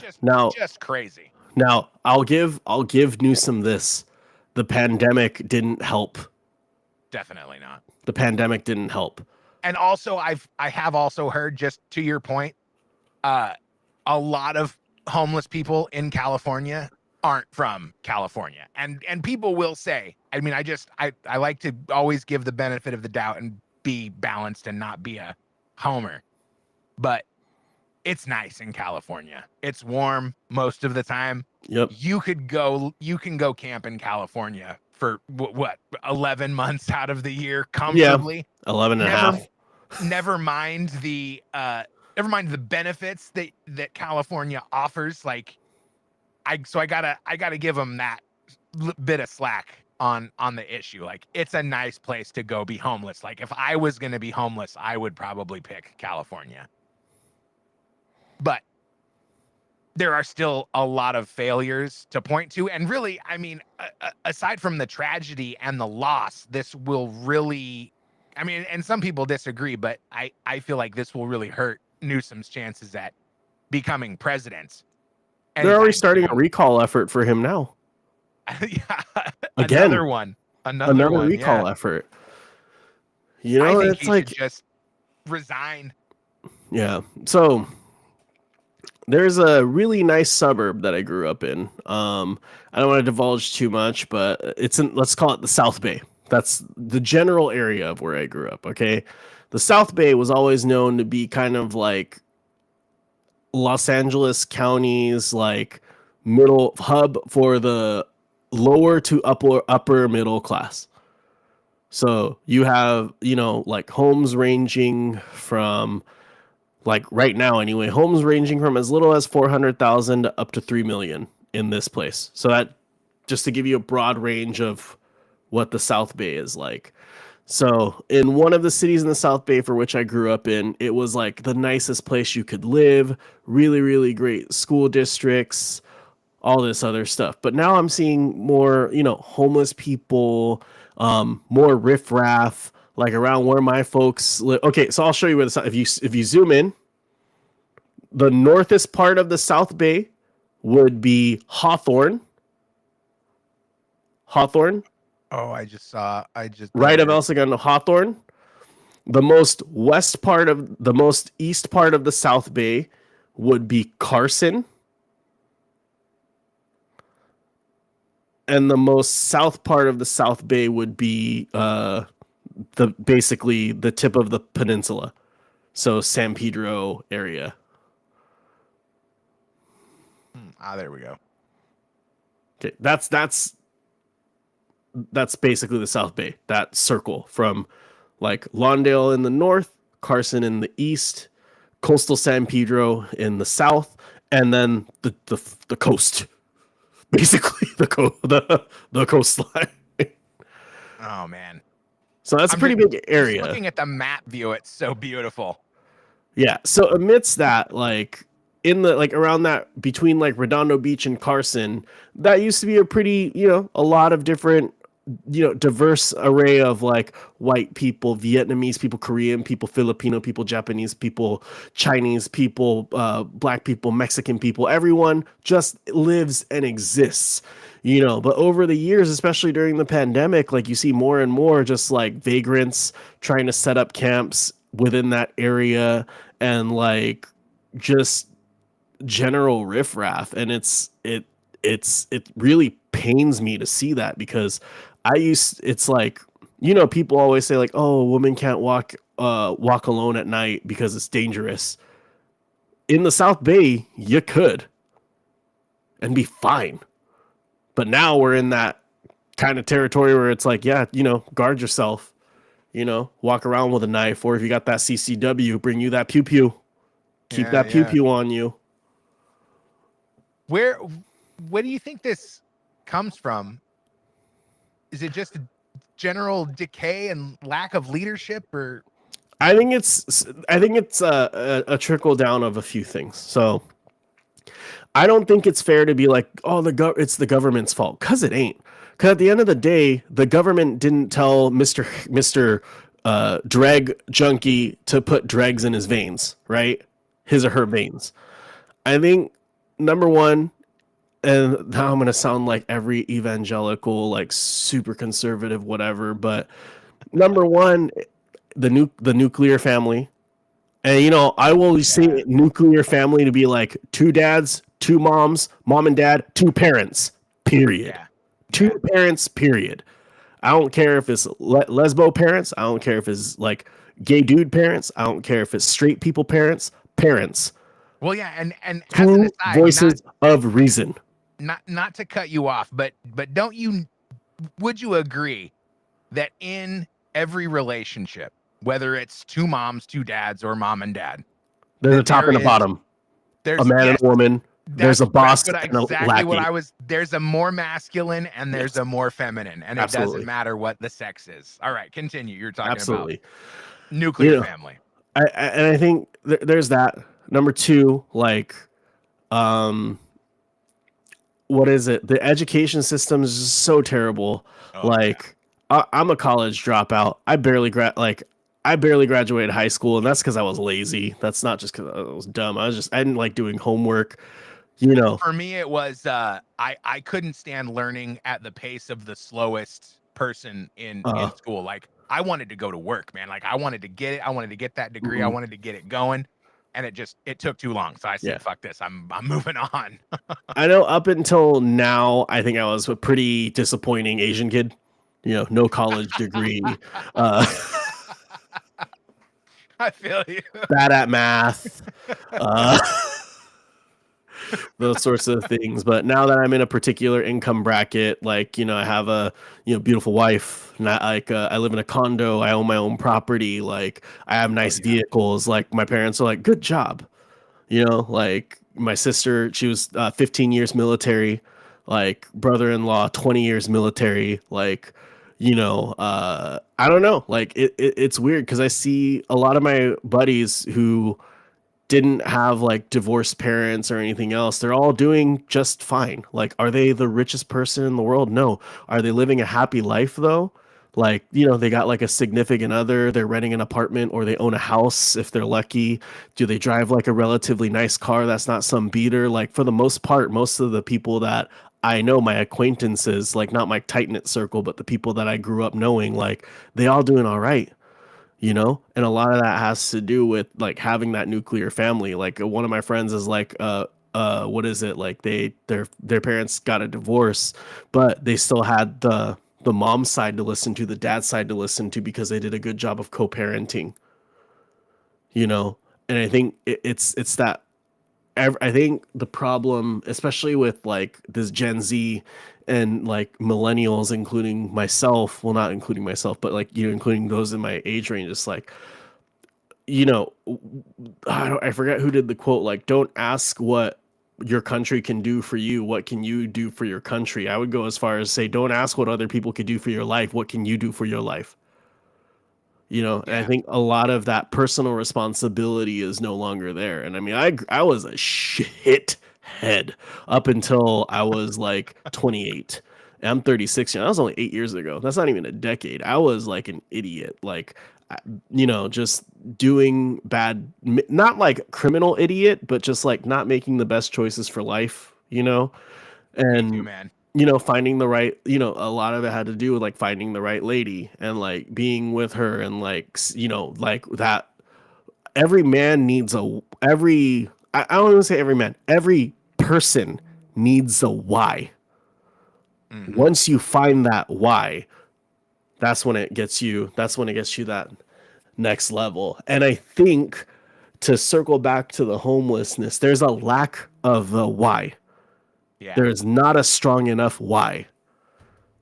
And that's why a lot of these people end up that way. Now, how do we fix it is the next issue, right? I think number one, and it's just my own bias here, we start with any person that can prove that they've served the country. We start with those folks. Yeah. 1,000%. Whether they have substance abuse issues or not, I in my personal view, that's where we got to start, because they already they've learned the tools to be successful soldiers, successful airmen, successful naval person, because I don't want to say seaman, successful Coast Guard person, successful Marine, you know. And they, you know, what happened is they got out of the military and then they lost that structure, right? Yeah. And they weren't able to build that structure for themselves, but they already have a clear ability for the most part, I would say, you know, statistically, you know, you give them that structure back, then they're going to be able to succeed, right? So that's the next person they would start with. That's the first people I would start with. And next, I mean, you know, we talk about, oh, there's a million jobs out there and this and that, and you know, a lot of folks that are homeless, they're like convicts, whatever else. Like, I understand about background checks, but why not give, and this is probably going to go against like some people's like more libertarian values of like, oh, no government rules, whatever else. But, you want to talk about diversity, equity, inclusion. Why not include those who were previously incarcerated that need that second chance? We're always about like, oh no, you got 2 strikes, you can't work here. I'm like, dude, if they're there trying to get a job interview, those are the ones that are trying to work to make their life better, not the ones that are going back doing the exact same thing that got them into prison in the first place. Those are the guys and gals you got to give that second chance. And that's like the worst part of the justice system is somebody commits a crime, they make a mistake, maybe it's nonviolent. Let's just say for the sake of argument that it's nonviolent, but it's a felony. Mm-hmm. Well, now, like, how are they going to go out and get work? How are they going to find gainful employment? They have this black mark on their record, and maybe it's deserved. Maybe they're unstable. Maybe they shouldn't be in certain work situations, but it negatively impacts everybody. Absolutely. To have that felony following them around to every job, every apartment they try to get. Like, no wonder the guy's homeless. He can't get a decent job or a decent place to live. Now, and that's where desperation kicks in. That's where the repeated criminality kicks in. And that's when you start getting that violent crime, because you're like, you're just at your rope. Am I excusing them to be at the end of the rope? No, absolutely not. But you could there's some reasons. A livable wage selling drugs, because more than that's your wage. only. Yeah, exactly. That's the only. If that's your only opportunity for income, where you can feed yourself and put a decent roof over your head, like what other choice do you have? Mm-hmm. And I really feel like the system functions to keep people in the system, because the system is corrupt. And I mean, case by case, of course, I'm not trying to generalize for everybody, but I know a lot of people have been unfairly treated by the justice system. Now, just for the sake of argument, because I generally agree with everything that you are saying, and your solutions are very plausible, but what about the people that want to be homeless? They don't want to answer to anybody. They want to keep using drugs. They are perfectly content being destitute, sleeping under a stack of cardboard. Send it to Canada. I'm just kidding. Greenland. That's because that's a tough question, right? That is a tough question. My wife, as a nurse, she deals with a lot of mental health people, and like repeat homeless people that just want a bed and a sandwich for the night and this and that, and a lot of them like refuse the help, right? So, I mean, I don't know. There's Slab City. Slab City, where it's like everyone builds their own whatever. Like, we can send them all to Slab City. Maybe we could do a real life Squid Game. I'm just kidding. I'm saying this in jest. It's on brand. It's a trending hashtag Squid Games too. Wink. Nice. Getting the sponsorship in there. But I mean, what do you, I mean, I don't know. It's hard to say. I mean, there I don't know. That is the tough part, because you can't help but also, like my mom always likes to say, the Japanese quote, "Yononaka ga kibishi." It means the world is cruel. There's just going to be some people that are like that, but I somewhere in my heart, I'd say like it's a 60-40 split. 60% of those homeless people, they don't want to be living like that. Yeah. But then even if you take that amount, that 60% amount of all the homeless people that are in California, that would clean the streets up like crazy. And unfortunately, like, who's left, they're either going to overdose or they're going to end up in prison, and they're just going to keep continuing doing what they're going to do because that's their nature. You can't change that nature, I don't think. Yeah, the libertarian in me kind of feels like if you want to just camp for your dwelling, that you should be allowed to camp. But I don't think that you should be allowed to just sprawl out anywhere you want to and take over the entire city of LA or San Francisco. because I feel like that's where the line is, and that's where the failure in leadership is, because it's not glamorous or kind or good vibes. It's not hope and joy and anything to tell people, no, get up, get off the sidewalk, go whatever, get a job, check into a home, or at least go, like, if you're gonna camp, you can't do it here. You got to go camp somewhere else. Like, we could designate some places for people to camp if that's what they really want to do. But it takes leadership, and that's kind of a theme that I bring up a lot and have brought up a lot in podcasts over the last few months, because Gavin Newsom is a terrible leader. It's like he's just happy to be there. Karen Bass, terrible leader, just happy to be there. And really, I think it's the fault of the media, because the media, like, look at all the confirmation hearings that are going on right now. Everybody hates every single person that Trump wants to be in his cabinet. Him? Oh no, not him. He's terrible. He was drunk one time. Oh, the horror, clutch my pearls. As if no, I mean, but there's just, look at Hunter Biden, for example. You know, like, nobody wants to talk about him. And granted, he's just the son of the outgoing president. It's a bad example. There's plenty of horrible people holding public office, but the media doesn't want to tell us about any of those, especially not if they're Democrats. And we're only going to bring up all of the skeletons. We're only going to dig up the dirt on the people that Trump wants to be in his cabinet, because we just have to fight Trump. Yeah, and I think the people, like the higher ups in that media, really are, like, I'd say anyone who is, I'd say 70% of people in that sort of position are really detached from the everyday American. They really are. All of them are. I mean, there's a clip of that Chinese lady who was like running for like state senate or something else, and she just I know who you're talking about. Owned this other lady, talking about, like, dude, you live in $1 million mansion. You're talking about rent. Do you even shop at Walmart? Do you know what it feels like to not be able to afford your groceries? She's the same dude who, like, laid into David Hogg about the Second Amendment.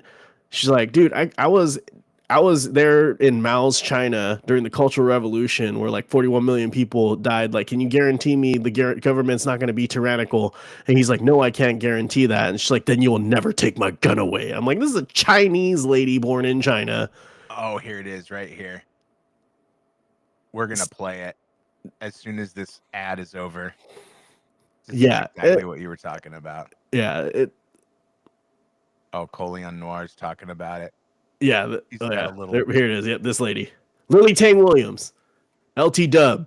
My name is Lily Tang Williams, and welcome to my Live Free or Die state. Actually, I am a Chinese immigrant who survived communism. And under Mao, 40 million people were starving to death after he sold communism to them. And 20 million people died, murdered during his Cultural Revolution. So my question to you, David, is that can you guarantee me, a gun owner tonight, our government in the US, in DC, will never become a tyrannical government? Can you guarantee that to me? There's no way I can ever guarantee that any government will not be tyrannical. Well, then the debate on gun control is over, because I will never give up my guns.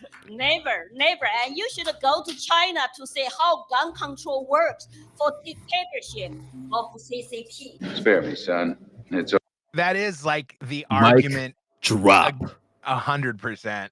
And that is like when I was saying earlier that if the 3 billion people living in China didn't want communism, they wouldn't have communism. There is that caveat that they have all been disarmed. But I still feel, maybe I'm wrong, I have no idea what the Chinese military has to offer in terms of population control, countermeasures, or whatever.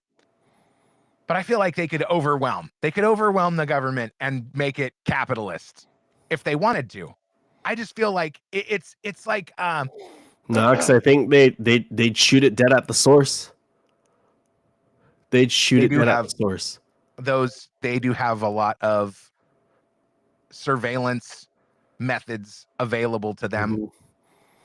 For And it's Christ's like, sake, they have their own YouTube. You can't even like. I don't think like. I think my buddy in China who lives in China has to use a VPN on his phone to like Instagram.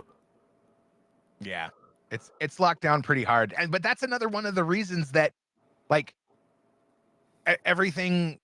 I mean, kind of starting with COVID and moving into present day, all of this information that comes out of China only gets out of China because China allows it to get out of China. I mean, that's for the most part, aside from the people with VPNs that are brave enough to get it out there. And even then, I mean, China was putting police stations, police departments in the United States to police the Chinese citizens that were in the country. So there's definitely, I mean, it's sort of admittedly hyperbole to suggest that the Chinese people could overthrow the CCP if they saw fit to do so. But well, I just heard no more than a few hours ago that the United States possesses 40% of the world's weapons. And I feel like that's another reason why we really dodged a bullet in this last election, because I think that was really coming down the pike. Oh, it definitely was. They were going to go, no more guns. If you have guns, you're a criminal now. And I was going to have to go bury mine in the backyard or something. Lose them in an unfortunate boating accident. No, you're not taking it from me. Like, my parents didn't struggle here to get the rights that they had, including the Second Amendment, to like have me just like keel over and lay down. And I'll tell you what, I'll tell you a funny statistic about Asian people. Asian people are some of the more conservative people, like not a high divorce rate in like boomer Asian people. It's getting higher now within the millennial and like Gen Z range, you know? But on the whole, it's like, what is it? I know Charlie Kirk did this, and then I verified it. Like, you know, when people speak about privilege and white privilege and this and that, like you put that same pen and like you put those same statistics, it ain't white people who are the most privileged, it's us. Highest educated, highest median income, least likely to be pulled over, least likely to be shot when pulled over, least likely Asian people. Y'all should hate Asian people, really. But you know, all that to say, like, I'll tell you this, like, so my sister, she was in the military. She had her standard issue sidearm. She was served in Afghanistan 6 months. She had like, you know, the big old, she's like 5'0". Actually, she's 5'2" or some shit, but you know, she's like 5'0". Her, you know, her standard issue is like half her size, you know, and she's I would say she's more on the liberal side, but you know, you try and take a gun away from her, she's got like medals in marksmanship. Like, I don't want to go to the shooting range with her. I feel like shit. I'll feel like she a good shot. But all that to be said, it's like, you know, number one, you can't take all the guns away because you have hunting licenses, right? Like, what do you call it? Like, everyone's like tripping out about the AR-15, where most school shootings are done by a goddamn handgun. Yeah. You know, or kind of like the UK, like all the stabbings that are happening, like, oh, ban knives. You can't. How is the chef gonna make his cottage pie or his shepherd's pie without having a knife to cut all the vegetables? And what's Gordon Ramsay gonna do at all his Hell's Kitchen and burger and freaking whatever restaurants where you ban knives? What are you gonna do? Karate chop? Is everyone gonna become a black belt in Okinawan karate? So they like cut a daikon with their hand? Or like be like Jimi Hendrix's Voodoo Child and chop it down with the edge of your hand, you know? Yeah. Well, people are always, I mean, history shows people are always going to be violent. And if it's not a gun, it's a knife. If it's not a knife, it's a rock, a brick, pushing somebody in front of a train. Like, there's just violent, disturbed people. And if you look at like the statistics, if you look at like open carry states, that you have the least like lower amount of crime in states with constitutional carry or more lax gun more lax gun laws. You know, like What do you think about mandatory military service? What, for in countries? Yeah, for everybody. Like you get like here's so I don't think it's a terrible idea. I have a lot of concepts. I don't think it's a terrible idea. Stem from the concept of free college, which is what has been. It was a Bernie Sanders thing that I thought was a good idea. Mm-hmm. I thought, what if you would just extend high school by maybe 1 year, optional, of course, but in that final 13th year of school, you're logging credit for all of your prerequisites, and that's still funded by the government. You could take it even further into the military and say, for the first 2 years, from age 19 and 20, you're in the military, but it's also college. So you're learning how to shoot, you're serving your country in the military, but you're also knocking out all that history 101 and English lit and all of that stuff that you have to take, which I think is kind of a racket, but that's another topic that I could rant on forever. Another one of the reasons I dropped out of college. All of that stuff. So all of the books will be government funded. The courses will be government funded. You're getting all of those prerequisites out of the way. So it's almost like a half and half. Like, it's not totally free college, but it's mostly free college. And it's also kind of taking the sting out of all of those prerequisite classes that you're forced to take that don't really have anything to do with your major. I just don't know. I'm hesitant when it comes to forcing anybody to do anything. Unfortunately, we have it's like with the H-1B visa argument that seems to be very divisive amongst the Republicans.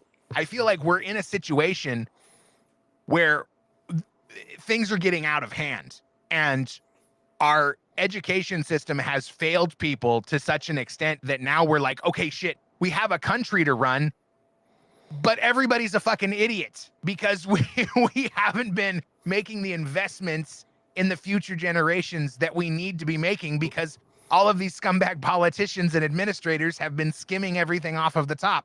So if we're going to be competitive in the global market, we got to bring in some people from India, and we got to bring in some people from Japan and China and these other countries that have had more of an emphasis on education than we have in the last several decades. Like, we got to do something. And it's kind of like it's the way that China will always have an advantage over the weakness that is capitalism in the United States, with the constitutional republic, and we're all free people, and we can all do whatever we want, and we can say whatever we want, and we're free to come and go as we please, and we can go just start a farm ourselves and live in a cottage and whatever. Whereas the CCP says, no, China will be the strongest country, and we're going to do it and we're going to be successful because we can force you to do what we decide to do. And I mean, I don't know where I'm going with that, other than to say that it's beginning to feel like something drastic needs to be done to sort of right the ship. And I don't know how we do that within the framework of everybody being free and the Bill of Rights, etc. Yeah. So here's my opinion. So let's take South Korea as a great example. There is 2-year mandatory military service in South Korea. How I found this out was the Korean Zombie, one of my favorite UFC fighters. He took a 2-year layoff just to do his military service. And this was right as he was getting into title contention. Or he had either just fought for the title or just about to get to title contention. 2 years of his career shot. But you know what he did? He shut up and did it. Yeah. Because that's what's expected of him. But all that to say, that's a cultural thing. Singapore is another country that has mandatory military service. So I would say it would hard to build that into the framework now, because every one of us here in the United States is an entitled prick. I don't care who you, all of us are entitled pricks. And entitled and selfish. You can't admit it, you're not American. It is what it is. Now, I would say, like, you know, I think having the military is the incentive, right? There are some kids that military, that's their way out of their small town. That's their way out to get on to, you know, bigger and better things. Like, military was not my path, and school wasn't my path either. But fuck, if I would have just shut the hell up and just gotten like my stuff together and like did the military at an earlier age, I probably would have taken a shorter time to be established and have the house and have the wife and this and that. But you know, that's not the way it is here in the United States. Now, all that to say as well, I mean, when people vilify the military, it's like, y'all do realize, like, that's who's protecting us. That's who gives us our freedoms and our that's who protects our freedoms and protects our rights to be a bunch of entitled pricks. Like, every time, I shit you not, like, when I talk to like my sister or, you know, people who have been in the military, I'm like, hey, I thank you for your service, because without you, I couldn't be a professional asshole. It's true. You know, it's true. And I think kind of goes back to the education system too. It's like, you know, you have all these like elementary school teachers that are like, you know, they're what is it, like, they're superbly left leaning, and you can't say that the lessons that they're going to give are going to be impartial, because they're not going to be, you know. And I think, you know, you want to talk about like affirmative action with regards to race and everything. I think there should be affirmative action with regards to belief as well. I think if you're going to, you know, if it used to be, you don't talk about religion or politics with people, right? Those are the two things you don't talk about. And that seems to be everything we talk about now. Let's go back to those days where you don't disclose what your political beliefs are. Just tell my kid why 1 + 1 = 2, because you have one vape and then you have another vape. Now there's two vapes.